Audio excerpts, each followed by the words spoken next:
Good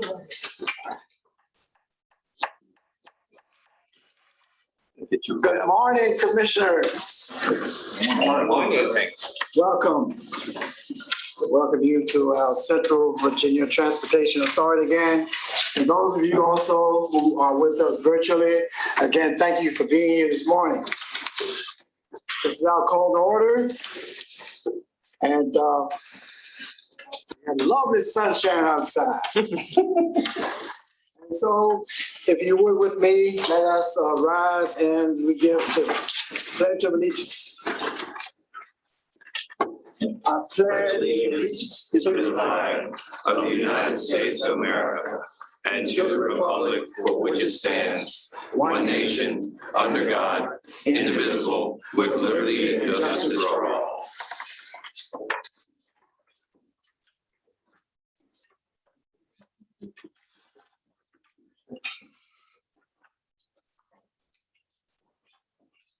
Of course, you know from time to time that the chair uses analogies. All right. All right.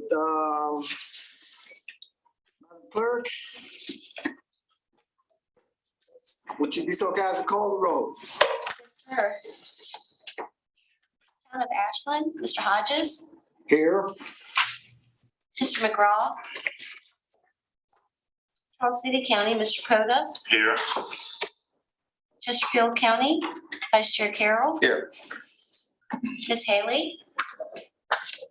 Richland County, Mr. Spoonhour, Here. Hanover County, Mr. Peterson, Mr. Davis, Henrico County, Chair Thornton, Here. Ms. O'Bannon, New Kent County, Ms. Page. Ms. Page is on, and I believe she's trying to. 1 second. I'll go back. Altan County, Mr. Williams. Here. City of Richmond, Dr. Newbill. Here. Thank you. Dr. Newbill is here today in Mayor Stoney's absence. Also delegates, Delegate McQuinn. Here. Senate of Virginia, Senator McClellan. Here. Commonwealth Transportation Board, Mr. Brown. Thank you, Mr. Chair. That concludes the roll call for attendance, and we do have a quorum. Actually, left the 50 off of it. Oh, did I need to go back? I'm sorry. I was gonna go back to Ms. Page. And who else did I? Who did I miss? The non-voting members. The non-voting members. I'm so sorry. 1 second.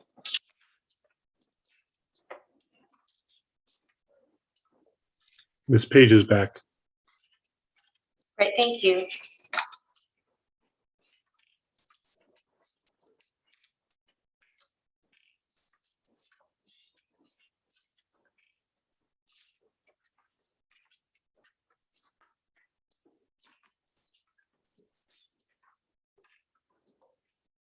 Thank you. DRPT, Ms. Mitchell.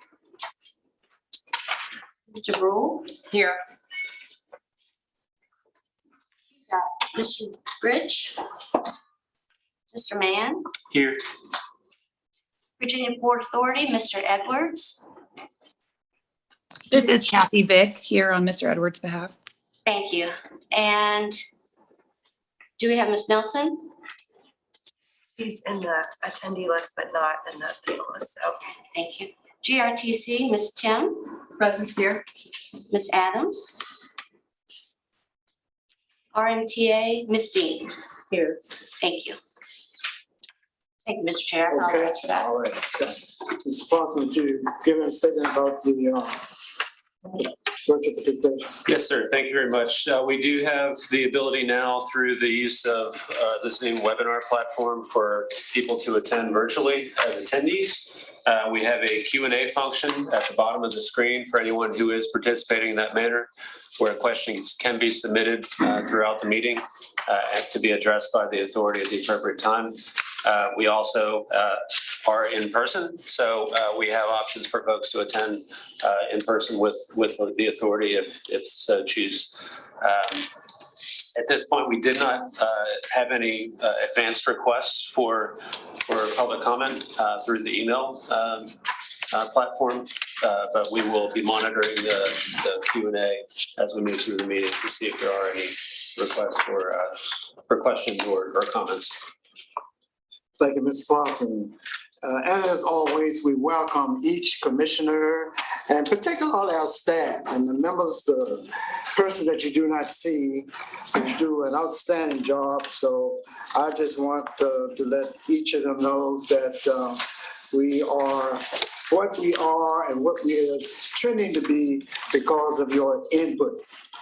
As we go now to consideration of amendments, are there any consideration of amendments to the agenda, anyone? Mr. Chair, I would note that the agenda was reordered after a briefing with the chair and vice chair, and that was what was sent out last evening. So if people are following from home, there is an updated link on the website to the agendas we will be following it today. These are the updated ones on the table. Yes, sir. Thank you. And so please be advised, if you had a previous agenda, that we have now a revised one there.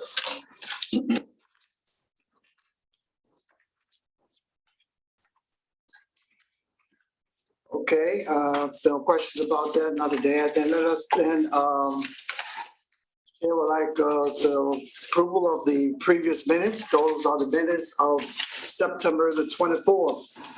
Of the Cbta meetings. Motion to approve, Mr. Chairman. Second. Motion has been made and probably second. Are there any questions? All in favor, vote aye. Aye. Aye. Any opposed? Okay, so Chair will order that as having those minutes approved. Now we move to the open public comment period, very, very important period for this organization. Mr. Parsons, are there anyone or persons who have called in or written in? Not at this point, sir. Not at this point, okay. All right. Thank you. I don't have a report per se. My comments simply are that I'm very appreciative of each commissioner. And, you know, I did mention sunshine this morning, but we know the truth. And so glad everyone got here safely. And maybe there are some who are still on the way. Okay, we get into B1, old business. Mr. Parsons. Yes, sir. Thank you. I would ask for Todd Ure to adjust me and correct if I misstate anything. But this morning's agenda includes a major item under old business, B1, regarding regional project prioritization. This authority has been discussing the 35% regional funds for quite a while, and we are, we'll say, at the precipice of being able to take action on allocation of those funds. So I wanted to go through an update for you this morning in advance of your next meeting, December 3rd. At that meeting, staff will be bringing a request for action after consultation with the TAC and finance committees. But this is it's a major item, and we all wanted to make sure that it was before you in advance, so that you had time to review and reflect and provide comments back to your advisory committees as well as staff. With that being said, the approach right now is threefold. The first is to determine what our regional budget is for expenditures to go towards the projects that have been selected. The second is to understand what those project costs are going to be. And then the third is to have a meaningful discussion on how to make up any difference that might exist. So this morning, I'm going to go through each of those three items with you and provide an overview of where we are and what we hope to have, what we will have back in front of you for your December 3rd meeting. So under B1, regional project prioritization, The first thing that we are required to do under the code is to evaluate and rank potential projects for inclusion in the regional project funding pot. Staff is working on that, and we do have. We are not ready to share that publicly with you today, but I can assure you that the scores and rankings are underway. We have been working closely with VDOT and the city and other partners for the past 2 weeks to understand exact project details. And that scoring and ranking will be in place in advance of your December 3rd meeting so that you can make an informed decision on which projects to include.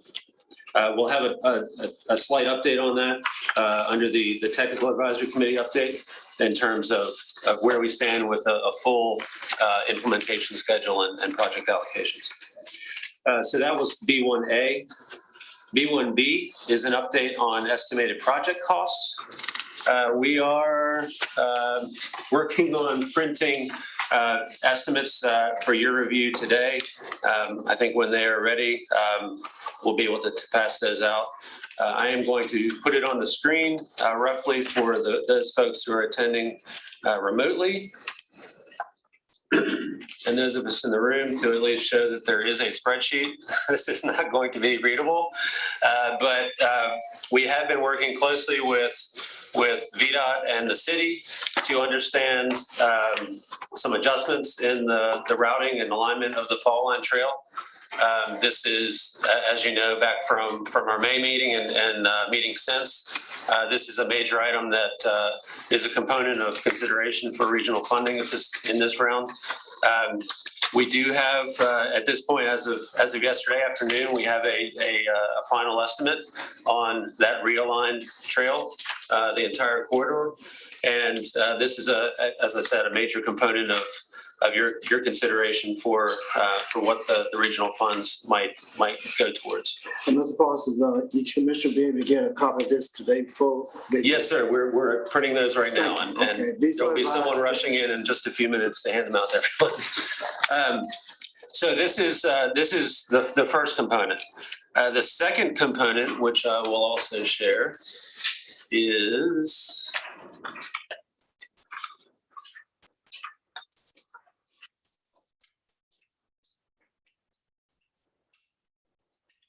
Okay, this is an overview of the rural projects that have been requested to be considered as part of this initial package. This is in your packet in full, so you should be able to see the sheet there. As you recall from the May meeting, there was a motion that was approved, and I have copies of it if anyone wants to review it, to consider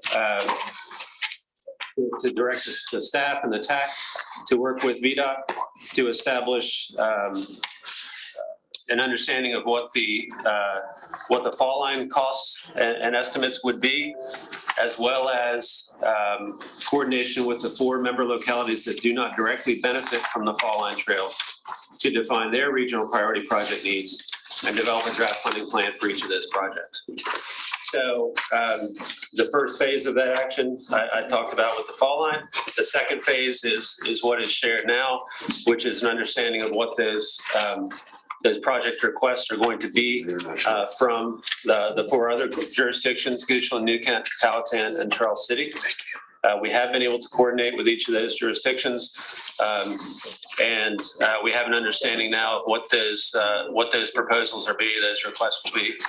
The total amount requested from these 4 jurisdictions is right around $5 million in total. So that is the second leg of the understanding of what the estimated project costs are going to be. So with that being said, we have the third component of this action, which I mentioned earlier, was to discuss the gap. So we understand that our budget is roughly, put it on the screen, the project cost for the fall line is $178.6 million with the revised estimates of the entire quarter through the Cbta study area. The regional funds available using the first 2 years of regional revenue is $113.8 million.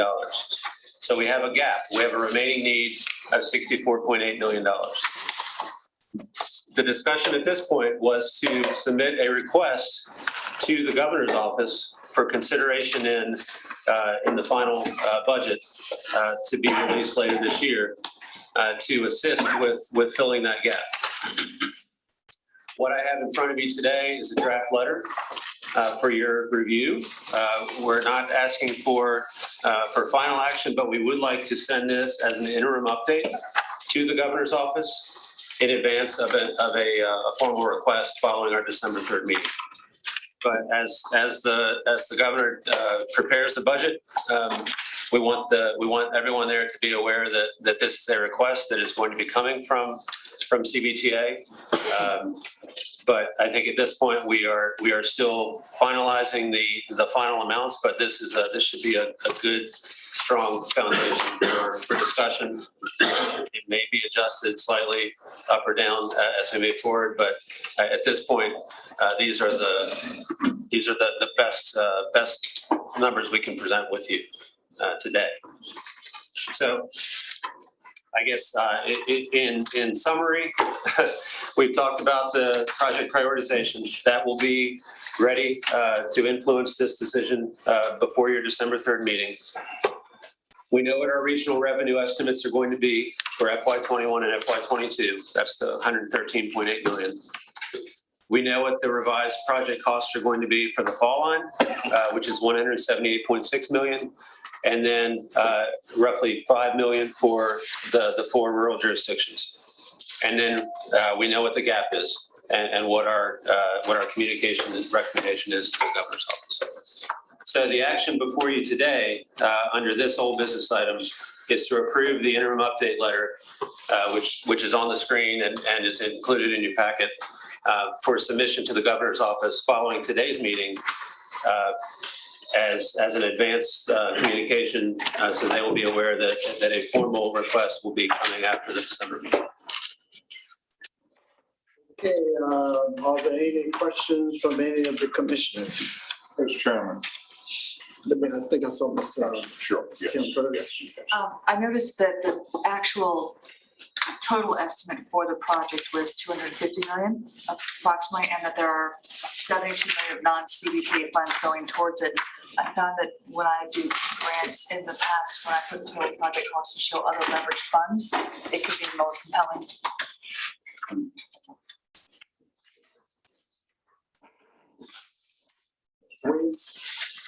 Mr. Parsons, the letter that's going to be going to the governor, that will be for his proposed budget to the General Assembly that would be convening in January, correct? Correct.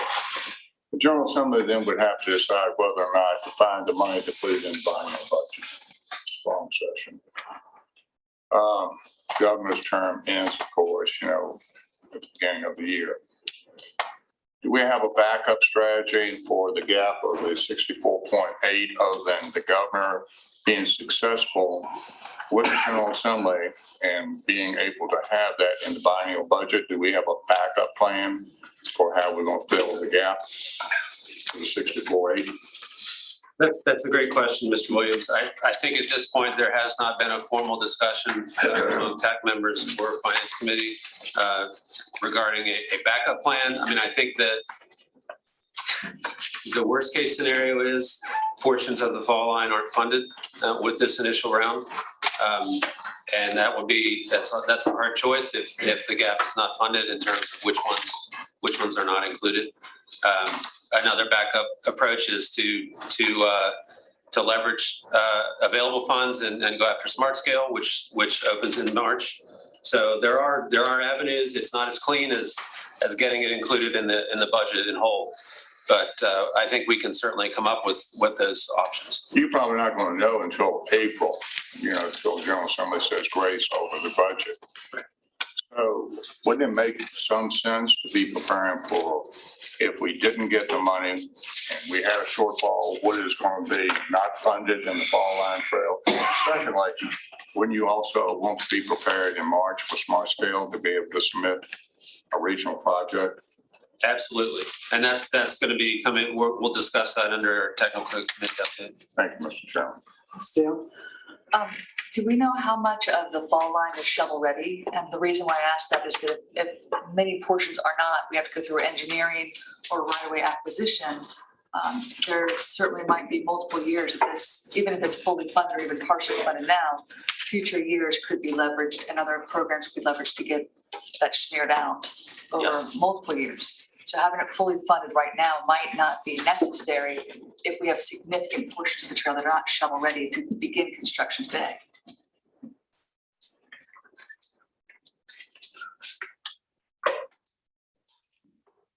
I'll roll the question from Ms. Paulson.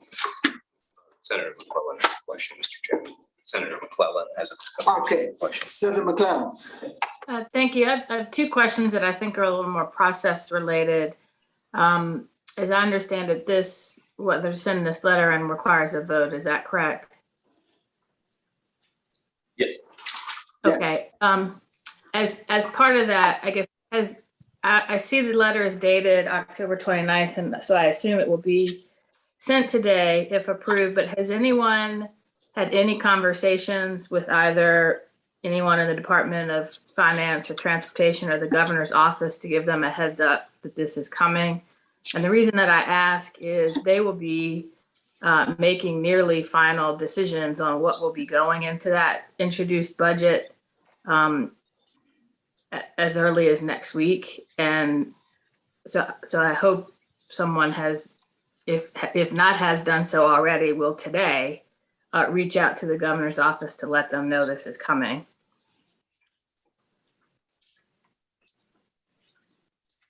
Senator. And then a follow-up to that, I would suggest in whatever motion we have that it would include that, to the extent this is not included in the governor's budget, that budget amendments would be sought, because we may not, if we need to vote on that, we may not have time between when the budget is issued and when budget amendments are due, because they're typically due at the very beginning of the session. And you are fortunate that you have a member of the Senate Finance Committee and a member of the House Appropriations Committee on this authority. But to the extent an authority decision needs to be made, that should be included in any motion. Thank you, Senator McClellan, for that information. Mr. Chair. Yes. And I hate to put him on the spot, but Mr. Mann, I don't know if there's anybody, I know you've been working on the fall trail and have been our point person for this. Your knowledge, has anything been sent up to the governor's office to make them aware of this? Until today, I was not aware of this letter, so I know the governor's That's a office. no. Yeah, not from my side, I don't believe, but I know the governor's office is very interested in following our trail, so I'm confident they'll be receptive to this letter. Probably just need to reach out and let them know.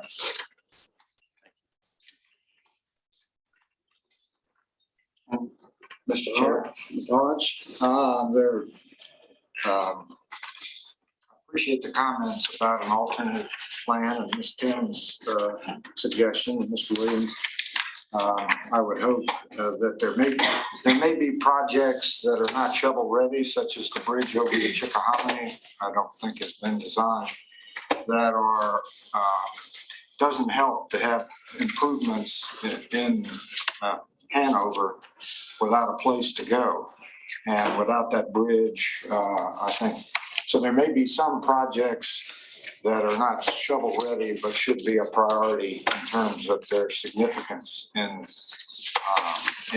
making the fall line a usable improvement that people can see we're doing something, as opposed to doing piecemeal projects that don't connect us to the larger metropolitan. Hodges for the input. Anyone else? Okay, the clerk will call the roll for this item here. Well, Mr. Chair, I think we need a motion. Can we get a motion? And Mr. Chairman, I might asking Senator McClellan to restate her point a moment ago about what that motion should include, just so we're clear on that. Mr. Chair, Yes. Patricia Page, I see the draft letter. I see a portion of the draft letter. My issue with the letter is says the CBTA is committed to leveraging the first 2 years of regional revenue in support. And then I heard the mention of some localities that's not included in this, but that's not included in this letter. So for me, the letter almost reads as if the funding is from the entire 35% of the CBTA instead of the individual localities that are members of the CBTA. Can you respond to that? And the other issue I have is this is a last minute, so there has been very limited opportunity to review or discuss or to get clarification. Mr. Chair, I'd be happy to address that. Okay. Yeah, I mean, the amount there that's shown as available funds is everything that we understand is available from the first 2 years of regional revenue collection. So FY21, FY22, FY21 is actual, FY22 is forecast. So the 113.8 is all of the 35%, as Ms. Page asked. So it does not include a carve out for the rural projects. That would need to be an adjustment if we wanted to reduce that and use an additional 5 million to fund those rural projects. I think the review point that Ms. Page makes is a good one. That's why we bring it to you today as an interim update. So we'll have all of November and another week this month to review and make sure that we have all of our ducks in a row for a final request to the state for the budget. So these kinds of things can be adjusted, but we really wanted to get the overall framework in place so that we have a common understanding moving forward in terms of what our approach will be. Mr. Chair. I think, as the senator said, that there is a timeline that needs to be addressed here with the governor's office and how they're going to be making some final recommendations within the next week. I do think that this needs to be adjusted to take the portions for the smaller localities off of what the proposal is to make sure that those funds are available so that the small localities that are not part of the Fall Line Trail will have funds available to them for their projects. I think that's something that we had discussed, quite frankly, a long time ago, and I'm committed to making sure that that continues and that those localities that are not affected by the Fall Line will have an opportunity to have funds available to address some of their transportation needs. So I do think it's something that we need to make that change if we move forward with this, and then adjust what the remaining need number is so that it accurately reflects what that is. I do think that the letter, we need to make sure that the letter does say that this is, on behalf of the CBTA,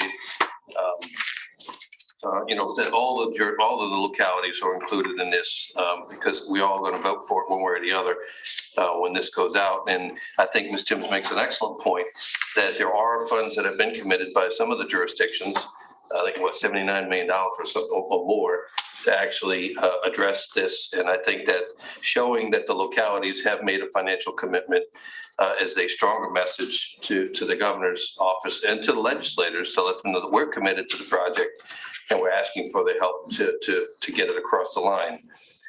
And so I would ask for the senator to make her points again of what she feels should be contained in the motion, and then we can add on to that. And I'll be more than happy to make that motion after other people may have comments on the process. So Senator McClellan, would you be so kind? Sure.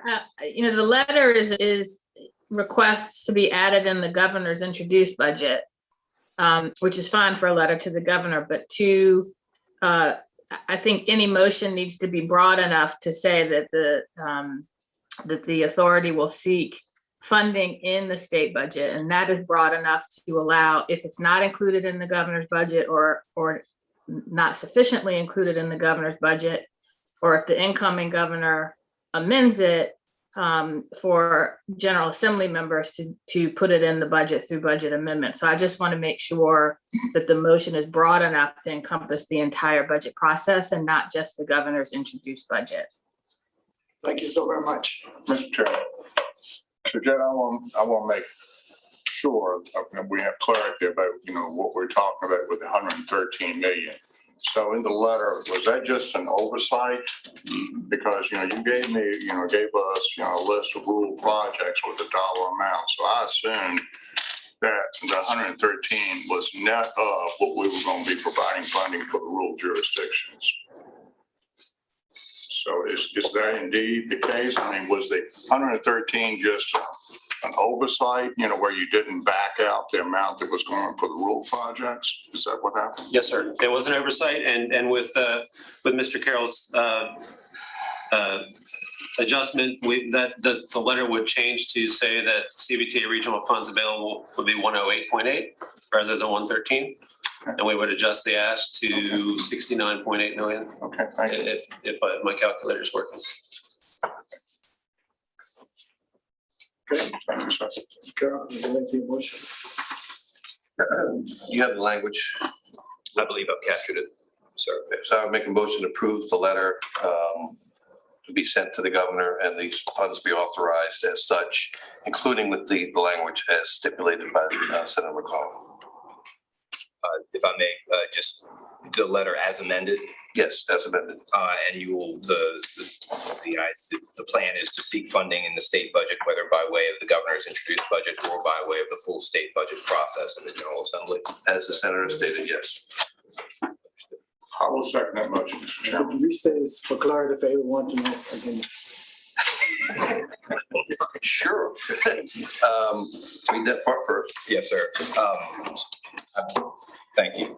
I believe the motion would be, correct me if I'm wrong, Mr. Carroll and or Senator McClellan, the motion would be to submit the letter to the governor as amended to include the committed funds from the localities in the amount of 72.6 million and to address the remaining need of approximately 69.8 million and to seek full funding of the Fall Line project in the state budget, whether by way of the governor's introduced budget or by way of the full state budget process in the General Assembly. Mr. Chair, that accurately reflects what my motion is. And I second his motion, Mr. Chairman. Motion has been made, probably second. Are there any questions, additions? All those in favor? Aye. Aye. Any opposed?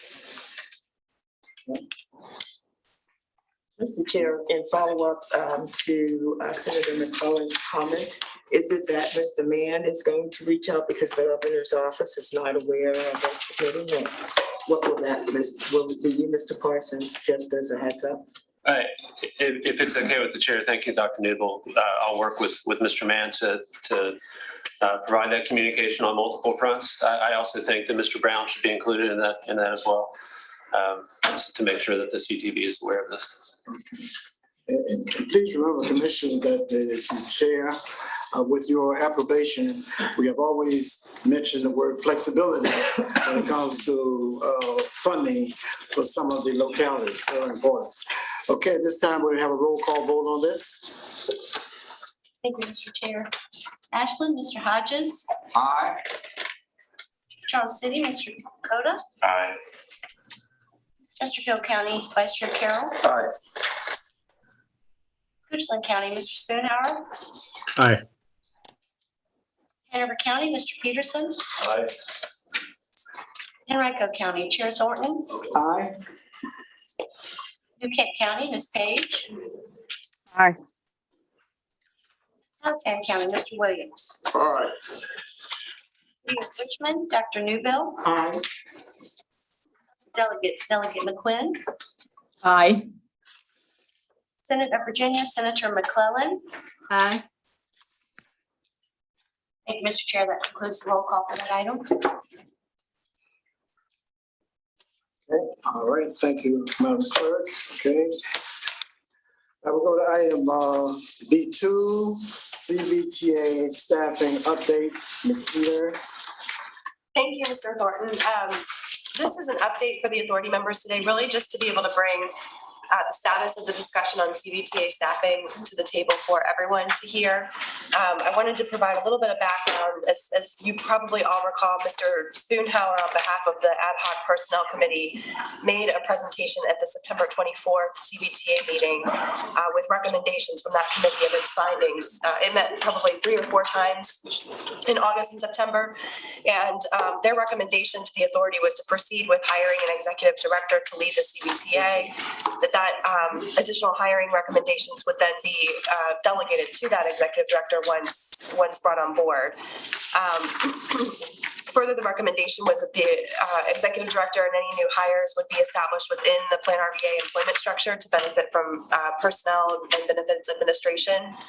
And then any subsequent MOU with Plan RVA could be amended to be able to accommodate for staff support from our organization and or those personnel and benefits administration.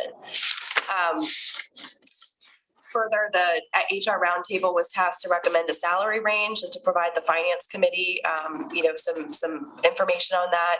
So what we wanted to do today was just put the information that has come out of the September 24th update from Mr. Spoonhour in front of everyone on the authority. So Firestone just handed out a handout. I know members of the authority who are attending virtually have that in their email inbox. This will get posted, but this is the document that was put together by members of the HR roundtable to do a compensation analysis for what a candidate executive director for the CBTA might be. Also included in your packet, you will find a copy of the executive director personnel, position description. That was circulated, I think, at a finance committee meeting as well as a personnel committee, and it's been gone through a couple of revisions. This is the latest version. If you've seen this before, it has been slightly modified and updated. So those 2 documents are there for the authority members' consideration. I also wanted to reference the table that's included in your packet that included some of the discussion that the personnel committee had previously about the different options. And so for the time being, our understanding is that the authority wants to pursue recruitment of that lead staff member, and then over time would determine what the next staffing needs might be. Let's see. So the HR roundtable members and I met last week, and we talked through where we understood, the process to be at this point. We have requested some additional information both from NBTA and HR TAC. The NBTA has been in process of updating Ms. Bachman's position description and her employment contract. So I think as soon as November 18th, we'll have access to that information. And I have a call set up, I think it's on Monday or Tuesday, with the folks at HR TAC to get more of their documentation around the position materials and other requested information. As I mentioned, the HR roundtable conducted a comprehensive compensation study, and that information and their findings are included in the document that was handed out. They've also provided some additional information to the finance committee with regard to the 3 staffing models, and they were requested to go back and report at the next finance committee meeting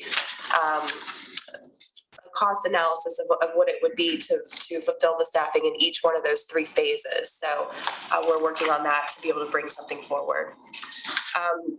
By way of an update, I think the HR roundtable proposed that depending on the discussion that might ensue this morning, the authority might have different options to consider. So 3 options that they identified as alternatives to pursuing the executive director position would be to hire a mid-level, non-executive level position, director of CBTA to manage projects, utilize current support for Plan RVA staff, and committees as needed.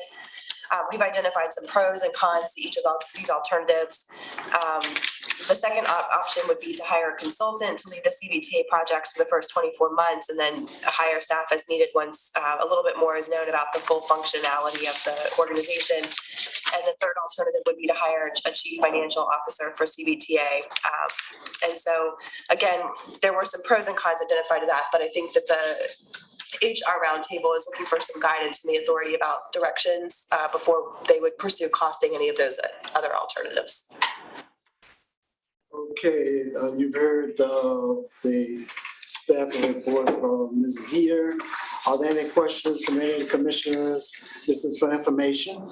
Any questions, anyone? Mr. Chair, Yes. Ms. Heater, in the document provided, it says in the bottom it's page 1 of 2, but only one page came through. Is that just a carryover, or is there another page missing? I'm so sorry, Mr. Spoonhour. I must have scanned in only one side of the document, so we'll get that out to you guys immediately. That's Thank you. my fault. No worries. Thanks. Mr. Chair, Any other questions? Mr. Chair, if I Chair would like to say at this time, all. Yes. I wanted to offer a point of clarification on the salary findings.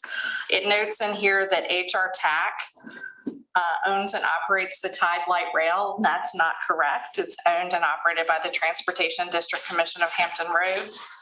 And it notes that NVTA owns and operates or co-owns and operates VRE, which is also incorrect. Those are owned and operated by the Northern Virginia Transportation Commission, which is a separate body, and I think it's relevant to the conversation. Thank you for those corrections. Okay, with you. I want to make sure our documentation is accurate. One of the purposes, commissioners, is for you to at least have read over this and glean it for reactions that you have today. Very important. And here again, I want to thank Mr. Spoonhour and also the roundtable group that helped generate this information for us. And any ideas that you may have, as we think that since we had that ad hoc committee to look at the personnel milestones that we're reaching for, that we need to take action, in a steadfast way. But we want to be inclusive of your ideas and what have you, because we want to get the best executive director for one of the best and outstanding Central Virginia Transportation Authority that we have there.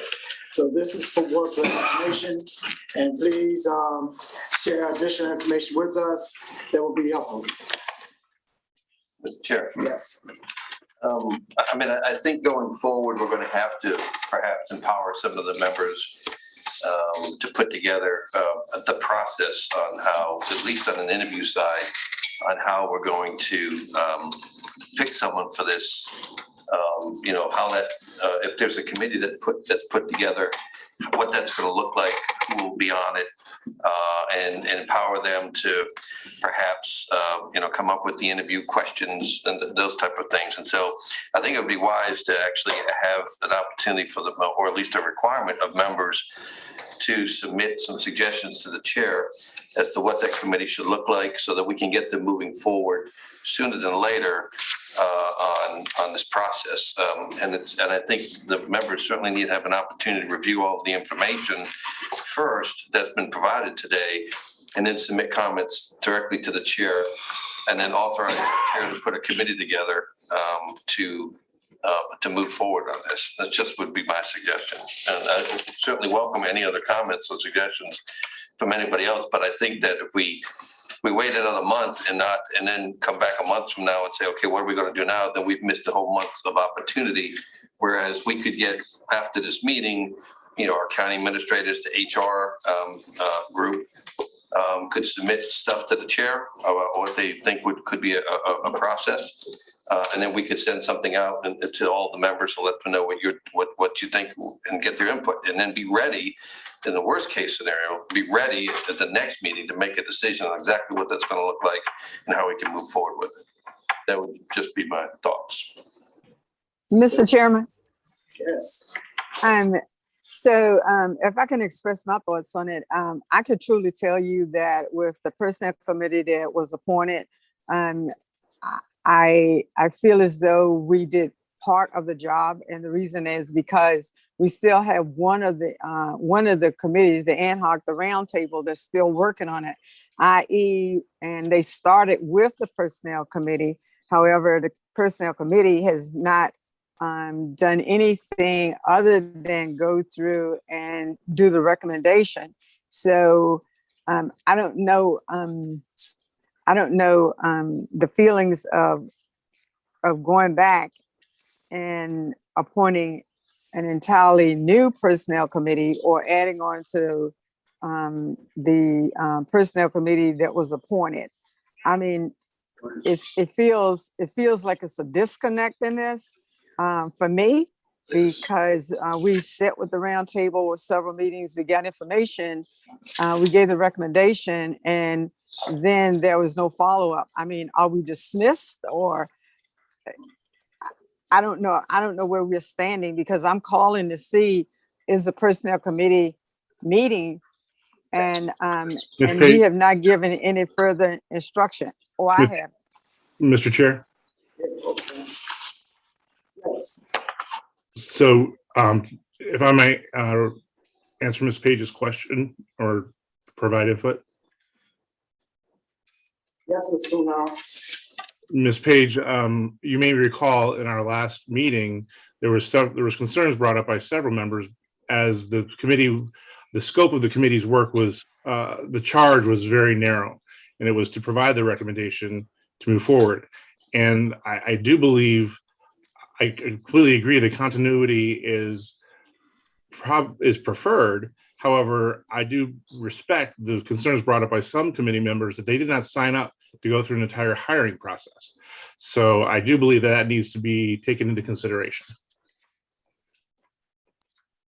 Thank you, Ms. Funal. Any other input? Mr. Chairman, do we have a job description? Yes, there's a candidate profile that was formed that is included in your packet. Where, I didn't see it.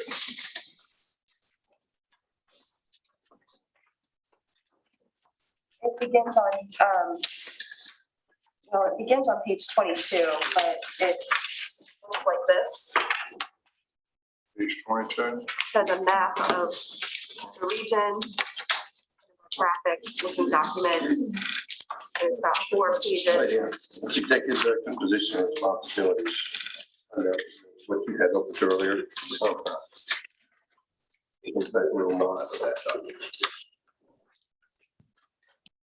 And it actually, Mr. Chair, I think he brings up a good point. I think that one of the last things that was discussed, I think maybe perhaps in the finance committee, was maybe drilling down more of what the day-to-day responsibilities would be. Because I think one of the philosophies that was discussed is whether or not you would have someone that would be in a position that would be more help to steer and guide the CBTA, or someone who would be more reactive to what the leadership, what comes from us to them. And I don't know necessarily that what we have delineated here addresses that. Any other inquiries from anyone else? It's my thought that probably what the chair really probably needs to do is come out with a statement on this in the very near future, and that is to begin the process. But I would like to have some of the suggestions from some of you, so we can say that this was done by the whole group, at least we had some input. I would feel comfortable approaching it that way. Okay, any other input from Mrs. Heater's report? Mr. Chairman. Oh, well, I think we still have this sitting here in no man's land. We want to expand the personnel committee to continue to move forward with this, or Carol mentioned, we're losing a month. I didn't hear where we did it. Mr. Chair.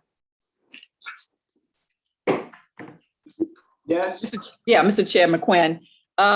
Okay, so I'm just for clarification and just sort of following on the statement that was made just now. But is it my understanding that we're going to take this information, the committee's going to have an opportunity to sort of dissect it and then come back with any recommendations that we think could be helpful in enhancing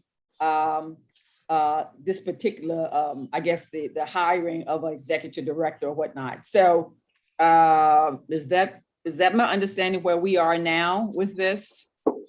No. No? Okay, all right then. No, I'm sorry, Mr. Chair. So for having chaired the committee, it is my understanding that we had a very specific charge and that charge was met. And no new charge has been given to that committee. I'm sure that if the chair were to check in with some of the members, or I'm happy to move forward if that is at the pleasure of the chair. However, I do want to be respectful of the concerns of the time commitments that were brought up by the bodies of that committee. Sure. Mr. Chair. Yes. Yes, Mr. Chair. So I guess I'm asking just based on the conversation. Okay, so that the Personnel Committee, they have basically come with us with these recommendations and whatnot in terms of the preferred candidate or the characteristic of the individual we may be looking to provide these kind of services. But then I guess I'm hearing that, okay, so they have done this work. So now as a member of the CBTA, I was with the understanding that we can look at what has been proposed, and if there are any suggestions that we think would enhance this, then we forward that information to the chair. And then I guess we, at a later time, we will vote on this. But where we are now basically is looking at this, we're looking at all that has been proposed. And then if there's anything that we think that we could possibly add, we forward to the chair, and that would be either considered or not. I mean, yeah. Mr. Chair. I agree with the delegate 100%. I think that's exactly what I recommended, that we bring that information forward. And then the chair, based on those suggestions or recommendations, could, one, charge the Personnel Committee as it currently sits to move forward, or two, create a hybrid committee which could incorporate some of the people from the Personnel Committee or some others who may be interested in serving on it. But I think what the chair has said, you're interested in getting input from all of the commissioners on how they want us to proceed forward with this. And I think the delegate laid out something that makes logical sense, so that next month we will have something ready, hopefully in place, to say this is what we're going to do based on the members' recommendations. And we're going to ask whichever committee it is to move forward in the process. And also, if we have all the information we needed ready, then we can also advertise for the position, so that once the committee's ready, then they can have candidates to actually interview. That would just be my 2 cents on that. Okay. Any other inquiries? I do think there's a willingness of some of the members to serve on the Personnel Committee to continue their really great work that they've done, and certainly that should be made and considered. But there may be some other people that you may want to add to it, or some people who are not interested, and we just need to get all the information fleshed out. So, okay, commissioners, we're going to leave this topic now. You've heard the suggestions here. Please, any information you'd like to share with me? Obviously, we have a group in place, and so we have a lot of things we can use. What we want, very simply, is to make sure as we move toward this next milestone of identifying a leader such as the executive director, we want to make sure we have the best information and your input with that. That's all we're saying.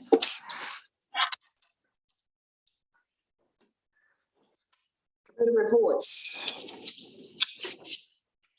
Cbta Finance Committee update.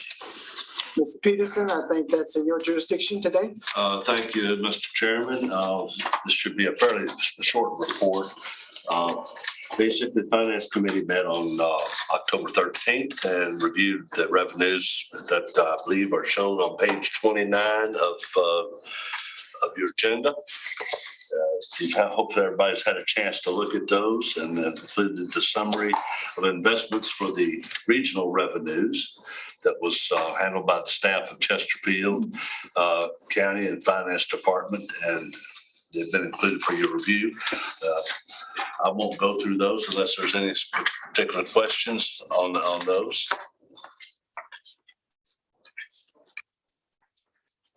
That is the case. There was one item, though, that was discussed as part of, that I believe is not on our agenda today, that I am going to bring to this full committee.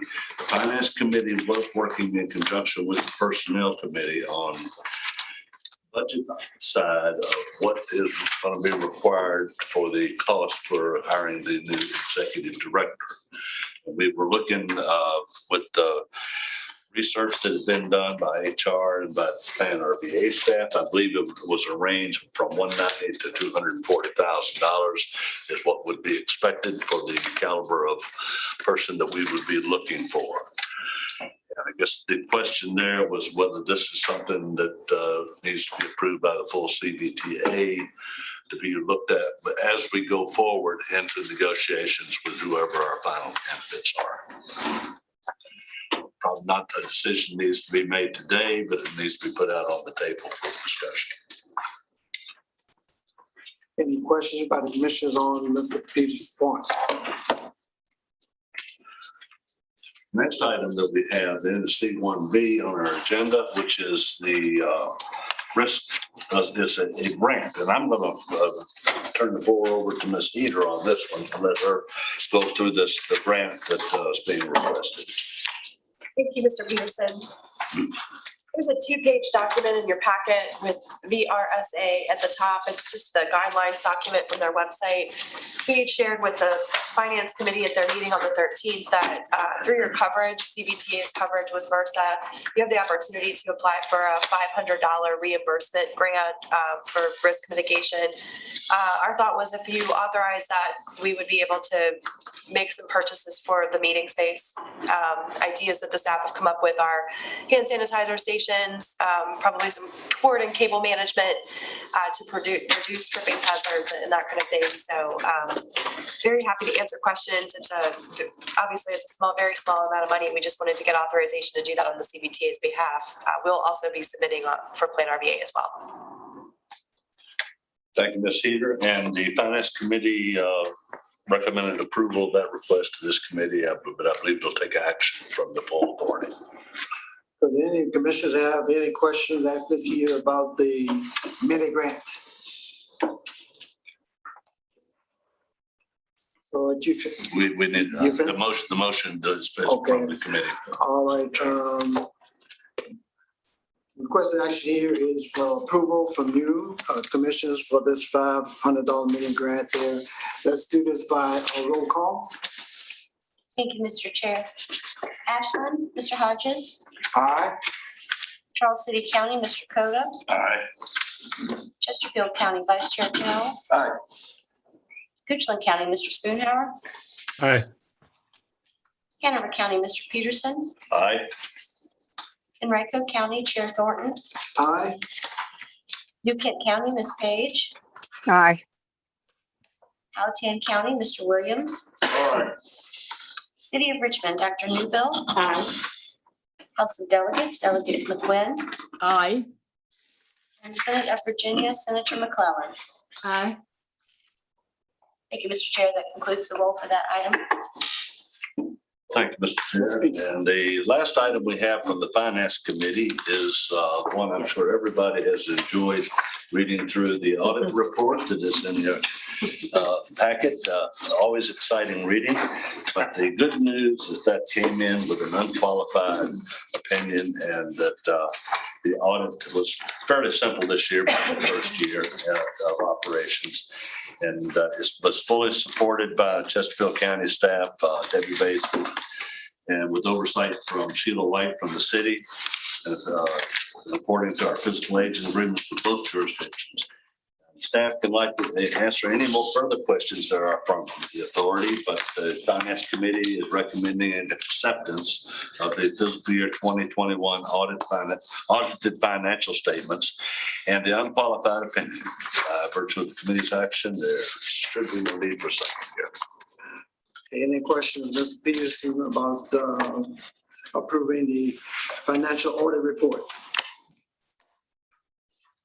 Okay, and let's do that by roll call also. So we have it down officially to approve the motion for the committee to accept the 2020-21 financial audit report. Town of Ashland, Mr. Hodges. Aye. Charles City County, Mr. Cota. Aye. Chesterfield County Vice Chair Carroll. Aye. Richland County, Mr. Spoonhour. Aye. Hanover County, Mr. Peterson. Aye. Henrico County, Chair Thornton. Aye. New Kent County, Ms. Page.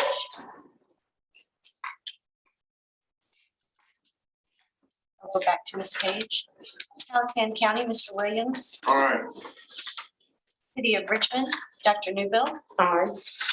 House of Delegates, Delegate McQuinn. Aye. Senate of Virginia, Senator McClellan. Aye. And back to New Kent County, Ms. Page. Looks like she's left the meeting. Thank you, Mr. Chair. That concludes the roll call for that item. Okay, thank you, Madam Clerk. Okay. CBTA Technical Advisory Committee update. Thank you, Mr. Chair. I'm gonna tag team with Mr. Ure on this update. As we discussed earlier this morning, we are now entering the realm of regional project prioritization. What the TAC is working on now is an accelerated schedule, which has been put together by the committee to pivot from this first round of allocation, which we're addressing as an authority this fall, to the first full 6-year consideration of projects to be funded by the regional funding pot. What this means is that today we're able to advise each of you that your staff should start considering which projects you may be applying for CBTA regional funds. Following today, well, actually, we've already started. CBTA staff is putting together an application which can be used. I think it's going to be very similar to what we're using for the RSTP CMAQ funds, so that each jurisdiction can submit those project applications for CBTA regional. We are using the framework which was adopted by the authority to rank and prioritize those projects. Our plan is to have that project application process proceed with a deadline of sometime later this calendar year, so that we are on track to have an approved list of projects for smart scale applications. We don't expect that that will be complete by the time that the pre-apps open in March, but we will definitely have that ready by the time the full applications are due in June. So I think that staff is situated to support TAC and Finance Committee as they move forward with their decision-making process. But we're stacking up the schedule now and making sure that we have everything in line to move forward. Yeah, so little clarification. First off, full applications for Smart Scale are likely due beginning of August. Yeah. So we'll have a lot of overlap between pre-app, which is March timeframe, have a draft list of projects for consideration for the full authority prior to that date, so that any localities that wish to leverage for Smart Scale, which we've heard from the authority and from the TAC members that it is a priority. That's one of the advantages of having the CBTA is we can leverage against Smart Scale. So we'll have that draft list for the full authority prior to the March timeframe for pre-apps. Not that everything is going to be required to be submitted for Smart Scale, but for those projects that are Smart Scale eligible that should otherwise do well with some leveraging, that will be the focus. And then we'll still have the public involvement process for that we'll have to go through kind of concurrent with the full application process, and we'll have opportunities to, I guess, adjust funding levels based on scoring, based on how we think things will do in Smart Scale, to have the opportunity to adjust those funding amounts throughout that kind of summer process. So. With that, we'll start that discussion on process schedules at our November 8th TAC meeting. And part of what the TAC's going to have to do is adjust, I guess, the amount of projects that are put forward based on the anticipated budget, which will flow through the finance working group and for the finance committee, being aware that we don't want to spend all our money for however many years out without having the opportunity to fund additional projects, fund overruns and project costs, as well as set aside money for bonding in the future. Okay, any questions to ask either Mr. Parson or Mr. Euro about the technical update? Mr. Williams. Chad, let me see if I understand, because this is a lot of information, a lot of moving parts. You're saying that we're going to be, from the locality, submitting projects, similar like what we do for RSTP, et cetera. And we're going to be doing that before the end of the calendar year? Yes, sir. We have, that's a major topic for the November TAC meeting, which is the 12th, I believe, to discuss that application process, when the application window opens and when it's going to close. We expect it'll be mid-December, I think is what the preliminary discussion is when the. Let me ask a follow-up question. Then the projects, you mentioned this is going to be a 6-year plan? Yes. So you're looking for projects, for example, from Powhatan to go out 6 years? Yeah, we're just looking for eligible projects that are regionally significant, that meet the guidelines of the framework. And then part of what TAC and staff will do is program that out, much like we do with the TIP and with other work products like RSTP and CMAC, so that we can find the best window to fit all those needs in. Some projects may only be PE, some may be all 3 phases, some may be planning studies. Then you're going to go through the scoring process that we talked about last month or last meeting with 7 categories. And you're going to be you'll rank those projects. And then you're going to start looking at how those can be leveraged with Smart Scale. Yes, I think it's probably going to be project specific in terms of what the request is from the jurisdiction. If you could be asking for the full amount of the project, you could be asking for funds to leverage against something else. It's going to be coming from the jurisdiction from our project application. What's the ask? Yes, sir. Okay, so we would have to be in consultation with you to be able to understand how we can best leverage. Yes. Okay, because we also talked about in previous meetings about also leveraging with RSTP. Mm-hmm. You're going to do that as well? That's part of the window closes tonight for RSTP applications. We've got those projects. Yes. Okay, we met that deadline. But I'm just imagining that the projects that we're going to be submitting also, for Cbta that are of regional significance, there's going to be some crosstabs there. Again, with what we submitted for RSTP, and then we're going to be submitting the same projects or similar, or could be some of the same projects, for the Cbta, correct? Yes, that's certainly a possibility. Okay, and now also some of those same projects we're going to want to have considered for Smart Scale.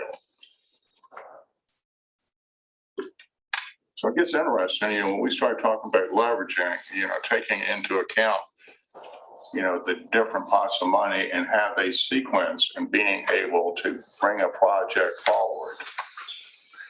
So I hope staff works very closely with you as we put together these projects and they come through you. I think it's going to be incumbent on the localities and their staff to work with you to understand how to construct these applications using the leveraging, because it gets a little bit confusing as to when the leveraging comes into play over the projects. Yes, sir. And the timing is key on that. I mean, I could see a situation where there's a Smart Scale application that leverages RSTP and Cbta funds to help bring that up. Thank you, Mr. Chairman. Okay, thank you for that report. I'm sorry, did I miss someone? Mr. Spoonhour has raised his hand. I'm sorry, Mr. Chair. I'm a little confused, and it's probably hopefully it'll be clear up quickly. Mr. Parsons, how is this different? So we spent the first part of the meeting talking about the regional money for the fall trail and then the localities that are not involved. But then it sounds like we're still talking about the same pot of money, or am I misunderstanding that? So which applications are these? Yes, sir. Thank you. This is a good chance to provide some clarification there. And Mr. Harris, under new business, is going to address this briefly too. But what we talked about first part of this meeting was that the first 2 years of regional funding that have been collected are forecast to be collected. What we're talking about now is what happens in years 3 through 6, because we're putting together a full 6-year slate of projects and phases of projects. So it really, the next step is to talk about after these first 2 years, when we prioritize projects this fall, what happens with the other 4 years and what projects are considered to be the prime candidates for regional funds in that window. So it's really this first year, we're looking at essentially a 2-phase application process. But I expect in following years, we'll hopefully be able to stick to one application window per year with the full 6 years in mind and be able to move forward with a more rational model. Thank you. That was very helpful. Ms. Till? Is the intention to treat the regional CBTA funds similar in nature to the way the CMAC and the STPG are? Or is there any intention to set aside a certain portion of it for larger scale bonding and larger multi-year projects? I think that's Mr. Harris is going to speak to. Correct.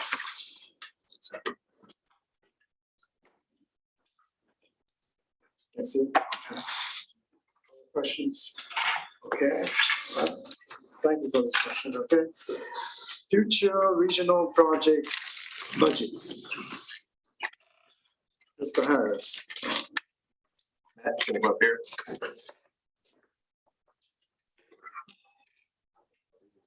We'll lift it.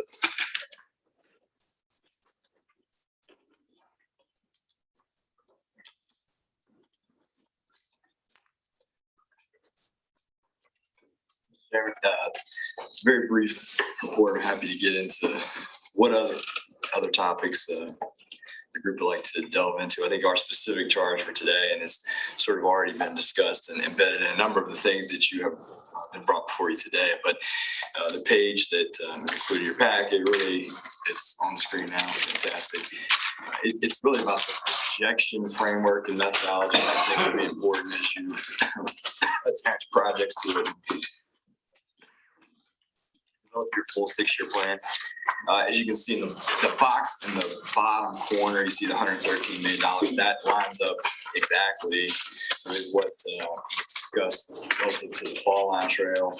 So that's dollars in the bank and then a revised FY22 number. The finance working group developed this, and everyone is in agreement that the simple way that we will project the 35% is to use the VDOT framework as sort of that underlying layer and then adjust it as we go through the year based on actuals that come in. So Debbie Basie was hiding around here somewhere, and the rest of the Chesterfield team sort of took that guidance from the working group and developed this. And again, this is something that we could update every month if it was the willingness of this group. But I think it's that way you don't have 9 or 10 or different methodologies for projections coming in here. We just use the VDOT piece and adjust what we're seeing actually coming around. So that's, you got a lot more information on here than that, but you do see the breakdown all the way out to 28 by member jurisdiction on that one particular piece, the 35% and the shares down the bottom. So we're just trying to make it a comprehensive resource, but it's something that's easy to update. And as you move through this planning window, we can provide you consistent information. I think all jurisdictions are in agreement with the framework. So that's really the message today, not any particular number, but just how we're going about it from a methodology perspective. I'm happy to take any questions. Any questions from Mr. Harris on this? Mr. Chair, just one note, these projections are based on the December 2020 VDOT projections, and Ms. Farmer informed me that they will be updating those projections December of this year. So we can work with the finance working group to make sure that this is updated once those projections are correct. In other words, stated, these numbers may change, right? It has may increase based on what's happened this year over what happened last year. And that's a plus. Any questions from Ms. Harris? I think Ms. Timmons had a question. Do you want to start your question again? Thank you, Mr. Carroll. Looking at this page 82, if we subtract out on the box that has all the blue text in it, the first one, that it looks like it's $505 million from 2022 to 2028. 2022 is already being accounted for, so if you've got that's about 440 million. My question is, of that 440 million, is the intention to put aside a certain amount of that to leverage for bonding and larger mega projects, or to treat it all more like CMAQ and STPG, where it might all go towards projects and we manage it that way? Has there been a discussion around that? I think that there has, and at the finance committee level, we've, broached that from a very high level. I think that same group is working to put a financial advisor in place today that could come back and update, again, the general framework that we have and give you various scenarios. So that we would come back once we have that in place, be sometime in the spring, I would guess. The clarification on what you said relating to the number down here, the 113. So it does include the 2022 forecast. Well, so I thought we were doing what we got last year and actually this year. Yeah, it's right. So that's the 21 actuals that are in the bank, and then what we've all agreed on is sort of the best 22 number for the next second half of this fiscal year. So there is some projections in there, but we feel pretty good about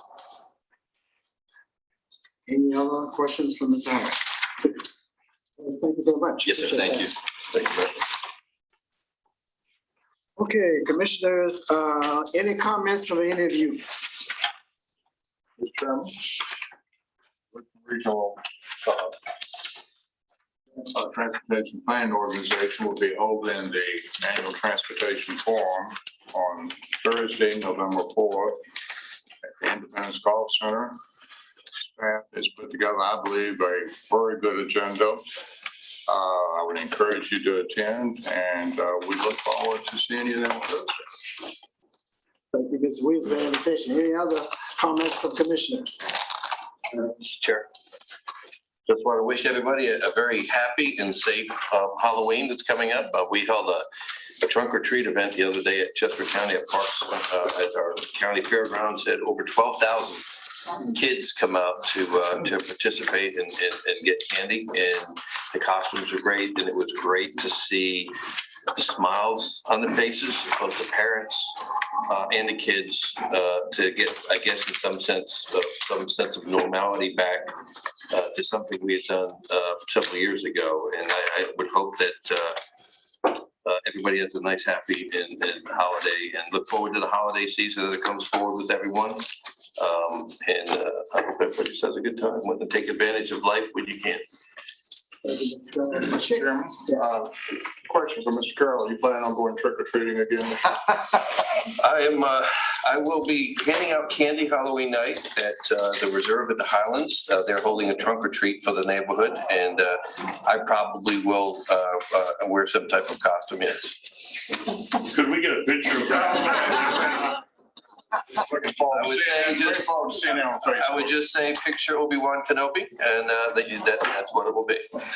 And Commissioner, yes. Mr. Chair, just going back to the discussion relative to recruitment, you asked for a submittal of comments, any date specific by which you'd like to receive those.